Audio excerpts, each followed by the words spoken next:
علامہ فضل خیر آبادی یہ پہلی ذات اور شخصیت ہے جنہوں نے سب سے پہلے انگریزوں کے خلاف فتویٰ دیا.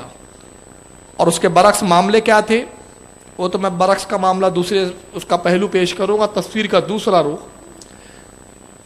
جب ہوا یہ کہ انگریزوں نے ایک ایسی کارتوس تیار کیا جو بندوق میں جب وہ کارتوس ڈالے جاتے تھے تو اس کو منہ سے چمڑے کو چھیل کے نکالنا پڑتا تھا. اس میں گائے کی چربی کا استعمال کیا گیا اور سور کی چربی کا استعمال کیا گیا. چنانچہ منگل پانڈے نام کا جو ایک شخص تھا, ایک فوجی تھا انگریزوں کا, اس نے سب سے پہلے یہ آواز بلند کی کہ ایسے کارتوسوں کو ہم استعمال نہیں کریں گے. وجہ کیا ہے؟ ہندوؤں کے نزدیک گائے کا احترام تھا اور مسلمانوں کے نزدیک سور انتہائی ناپاک اور انتہائی نجس العین تھا. یہاں سے یہ جنگ آزادی کی بنیاد بنی اور بہادر شاہ ظفر کو اس کا قائد بنایا گیا. تو سلطان بہادر شاہ ظفر نے فتویٰ پوچھا کہ آزادی کے بارے میں کیا حکم ہے علماء کا, جنگ آزادی میں شریک ہونا چاہیے یا نہیں ہونا چاہیے, اور یہ جنگ کیا حیثیت رکھتی ہے اسلامی نقطہ نظر سے. تو علامہ فضل علامہ فضل حق خیر آبادی رحمۃ اللہ تعالی علیہ نے سب سے پہلا فتویٰ صادر کیا اور فرمایا کہ انگریزوں پر جہاد کرنا فرض ہے, ان کے وجود کو ہندوستان سے پاک کرنا ضروری ہے. چنانچہ مسجد کے اندر انہوں نے اس کا اعلان کیا اور تمام علماء کی میٹنگ بلائی. بخت خاں ایک اس وقت کے بہت بڑے جنگ آزادی کے ہیرو تھے, یہ بھی سب سنی تھے, سب اہل سنت کی بات کر رہا ہوں میں اس وقت. تو بخت خاں جو تھے وہ جنرل تھے بہادر شاہ ظفر کی فوج کے, ان کو جنرل آف چیف منتخب کیا گیا اور ان کو ایک بہت بڑی فوج کے ساتھ ان کو تیاری کا حکم دیا گیا کہ انگریزوں کے خلاف ایک فوج کو اکٹھا کیا جائے. انہوں نے جگہ جگہ جا کے نوجوانوں کو آزادی کے لیے ابھارا, فوج میں بھرتی کیا, ٹریننگ دینا شروع کیا. انہی فتویٰ دینے والوں میں حضرت سید کفایت اللہ مراد آبادی بھی تھے, جن کا تخلص کافی تھا, بہت اچھے شاعر تھے. اور ان کی شاعری کا یہ حال تھا کہ اعلیٰ حضرت فاضل بریلوی الملفوظ میں خود فرماتے کہ میں 2 لوگوں کے علاوہ کسی کا کلام نہیں سنتا.